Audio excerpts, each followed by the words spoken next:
अस्सलामु अलैकुम वरहमतुल्लाहि वबरकातुहू। रब्बि इश्रह ली सदरी वयस्सिर ली अमरी वहलुल उक़दतम मिन लिसानी यफ़क़हू क़ौली रब्बि ज़िदनी इल्मा अल्लाहुम्मा फ़क़्क़िहना फ़िद्दीन आमीन या रब्बुल आलमीन। अल्लाह ताला नमाज़ों को हमारी आंखों की ठंडक बना दें और उम्मीद है कि आप ईमान और सेहत की बेहतरीन हालत में होंगे।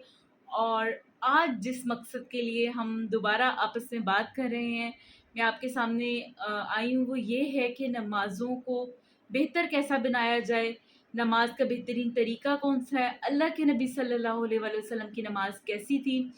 तो इसी सीरीज़ में जैसे हमने कल जाना कि नमाजी का लिबास कैसा होना चाहिए, कौन सी ऐसी चीज़ें हैं जो नमाजी को अपने लिबास के बारे में एहतियात करनी चाहिए, मर्द का नमाज का लिबास कैसा होना चाहिए, औरत का नमाज का लिबास कैसा होना चाहिए। आज हम मस्जिद के अहकाम के बारे में पढ़ेंगे और इस चीज़ के बारे में जानेंगे कि अगर नमाज कज़ा हो जाए तो उसका कफ़ारा क्या है, ठीक है? और अगर आखिरी वक्त पे नमाज मिले तो उसके लिए क्या हुक्म है, और अगर हमारे से ज़िंदगी में बहुत सारी नमाज़ें कज़ा हो चुकी हैं और हमें उनकी तादाद भी नहीं पता, तो हमें क्या करना चाहिए। इंशाअल्लाह ताला इस मौजू पर हम बात करेंगे आज।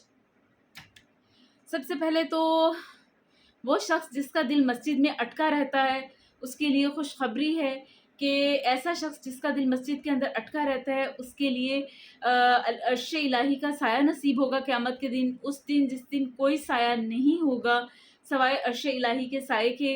तो ये एक खुशखबरी है। फिर मस्जिदों में जाने के कुछ आदाब हैं। जिस तरह से लहसुन और प्याज खा के मस्जिद में जाना नापसंदीदा है, सिगरेट पी के मस्जिद में जाना नापसंदीदा है, इसी तरह खुशबू लगा के मस्जिद में जाना पसंदीदा है। आपने देखा होगा हरम में भी बखूर जो एक ख़ास किस्म की खुशबू होती है, धुएँ उड़े होते हैं और उनके साथ जो है वो मुअत्तर किया जा रहा होता है माहौल को, वो। और फिर खाना काबा से और फिर आप जहाँ पर भी खड़े हो वहाँ पर बेशुमार आपको खुशबू आएगी। तो इससे क्या है, एक अच्छा इफ़ेक्ट पड़ता है मस्जिद का। अगर मस्जिद के कारपेट गंदे हैं, उन पे बदबू आ रही है, तो क्या है, फिर जब नमाज़ी सजदे में जाएगा तो उसके दिल की कैफ़ियत कैसी होगी, ठीक है?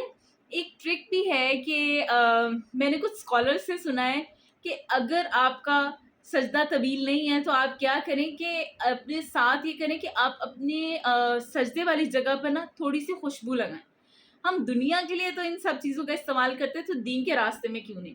तो आपके सजदे जो हैं वो तवील होंगे। बहरहाल इसके बारे में हम आगे भी चलकर बात करेंगे कि कौन से तरीके हैं जिनसे हम अपनी नमाज अच्छी कर सकते हैं और नमाज में दिल लगा सकते हैं। फिर इसी तरह जो है वो मस्जिद की तरफ चल के आने वाले के लिए क़यामत के दिन पूरे नूर की खुशखबरी है। और आपको पता है पुल सिरात पे इंसान को नूर की बहुत ज़रूरत होगी, और नूर जो है वो जितना कम होगा उतना पुल सिरात को पार करने में जो है वो मुश्किल पेश आएगी। फिर मस्जिद की खबरगिरी करने वाला होना चाहिए मोमिन, कि हमें गाफिल नहीं होना चाहिए अल्लाह के घर से। हमें पता होना चाहिए मस्जिद में कोई मसाइल हैं तो उनको हल करने के लिए पेश रहना चाहिए। और 2 जगहों पर जो नमाज है ना उसकी ममानियत है, उनको हम मस्जिद नहीं बना सकते, वहाँ नमाज नहीं पढ़ सकते। एक कब्रिस्तान है और एक हमाम है, ठीक है? इसी तरह मस्जिद में दाखिल होने की दुआ है, अल्लाहुम्मा मफ्ताह ली अब्वाब रहमतिक। और फिर मस्जिद से निकलने की है, अल्लाहुम्मा इन्नी अस्अलुका मिन फ़ज़लिक, ठीक है? ए अल्लाह बेशक मैं तुझसे तेरा फ़ज़ल माँगता हूँ। फिर मस्जिद में ऊँची आवाज़ से बातें करना मना है, और ये हर मस्जिद का अदब है, ख़ास तौर पर मस्जिद नबी में, क्योंकि वहाँ अल्लाह के नबी सल्लल्लाहु अलैहि वसल्लम का रोज़ा मुबारक है, तो वहाँ पर ऊँची आवाज़ में बात करना मना है, ठीक है? और मस्जिदों का ये एहतराम है कि वहाँ पर खाने-पीने की भी अगर कोई चीज़ खाएँ तो एहतियात करें। मैं अपने एक एक्सपीरियंस शेयर करूँगी। कुछ अर्सा पहले मैं रमज़ान में मुझे उम्रे पे जाने का इत्तेफ़ाक हुआ, तो आपको पता है कि वहाँ पे इफ्तार दी जाती थी, और ये कोरोना से पहले के वक़्त की बात है। तो एक ख़ातून मेरे साथ बैठी हुई थी और मगरिब के बाद उन्होंने जो है वो सारी सफाई की थी। तो उन्होंने कोक का एक टिन उनके पास था, उन्होंने थोड़ी-सी कोल्ड ड्रिंक पी और बाकी की यूँ करके फेंकी, और वो पूरे फ़र्श पे यूँ करके जो है ना वो गिरी और फैल गई, और कैन जो है वो लुढ़कता हुआ दूर तक गया।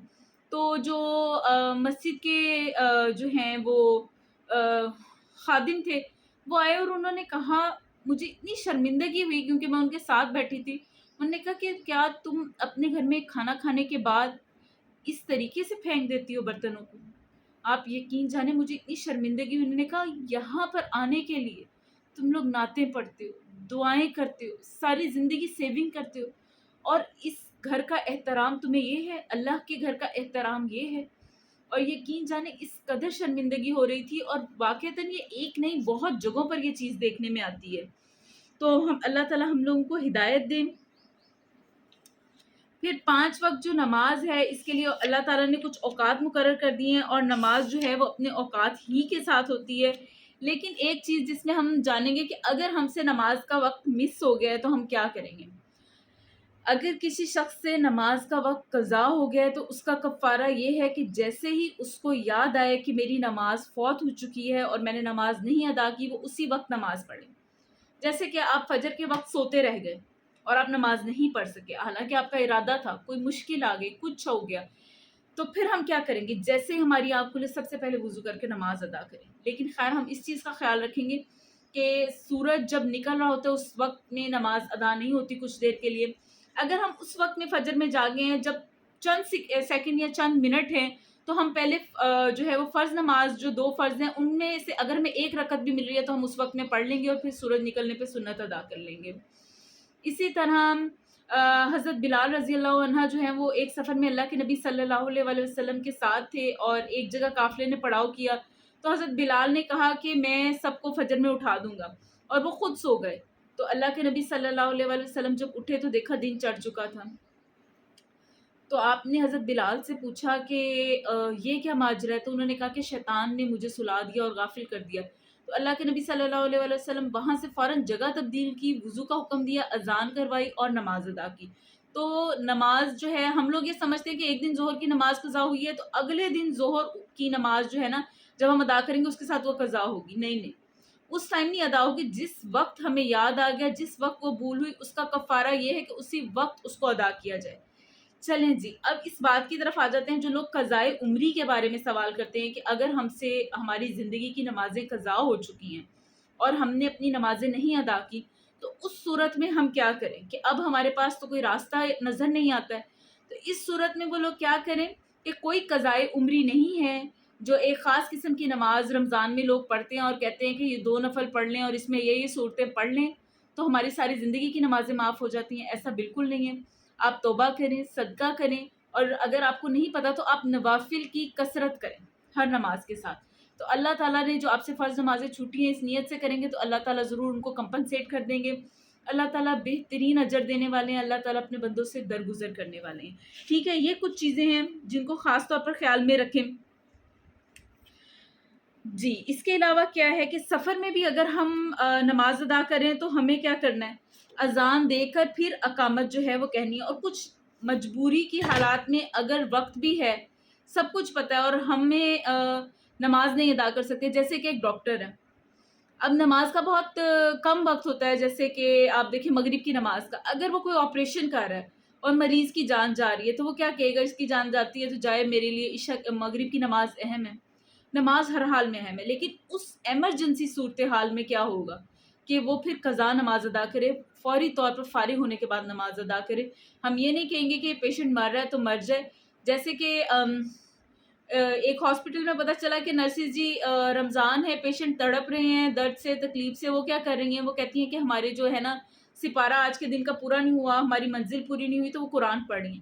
یہ بھی جائز اور درست نہیں ہے، یہ ایمرجنسی صورتحال کے لیے. اللہ تعالیٰ ہماری نمازوں کو ہماری آنکھوں کی ٹھنڈک بنا دیں. آمین یا رب العالمین. انشاءاللہ تعالیٰ ہم اس سے آگے جو ہے وہ اذان کے احکام اور اذان کے بعد کی دعا یہ سب کچھ جانیں گے. سبحانک اللہم و بحمدک، اشہد ان لا الہ الا انت، استغفرک و اتوب الیک. السلام علیکم ورحمۃ اللہ وبرکاتہ.